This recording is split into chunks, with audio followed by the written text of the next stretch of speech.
कथेचे नाव आहे राजाला दिली शिकवण। स्वामी विवेकानंद भ्रमंती करत असेच एकदा उत्तरेकडील अलवार संस्थानात गेले।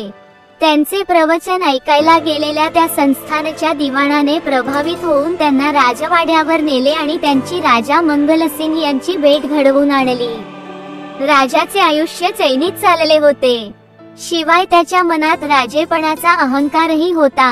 विवेकानंदांना पाहून त्याला वाटले, बोलून चालून हा एक तरुण संन्यासी इंग्रजीत प्रवचन करत असला तरी याचा अनुभव तो किती असणार, आपण याची फिरकी घ्यावी असा विचार करून तो म्हणाला, स्वामीजी, मूर्तीपूजा म्हणजे शुद्ध अडाणीपणा आहे असे मी मानतो।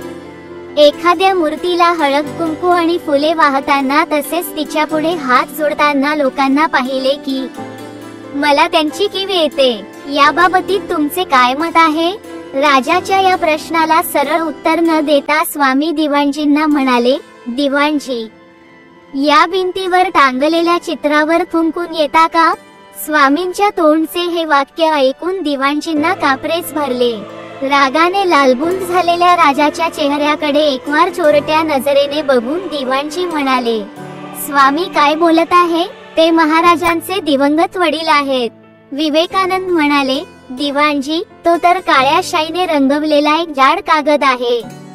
एवढे बोलून ते राजाला उद्देशून म्हणाले, राजे साहेब, त्या चित्रात अस्थी, मांस आणि जीव असलेले आपले वडील नाहीत, म्हणून त्याला केवळ काळ्या रंगाने रंगवलेला जाड कागद असे म्हणणे जेवढे अविचाराचे आहे तेवढेच मूर्तीत प्रत्यक्ष देव नसताना तिला देव मानून तिची पूजा करणाऱ्यांची कीव करणे अविचाराचे आहे।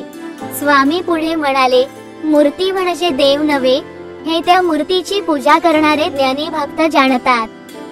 परंतु निर्गुण निराकार परमेश्वराची ध्यानधारणा करणे ही सर्वसामान्यांना जमणारी गोष्ट नसल्याने त्यांना ईश्वर भक्ती करता यावी यासाठी मूर्ती पूजा ही प्रारंभीची पायरी आहे।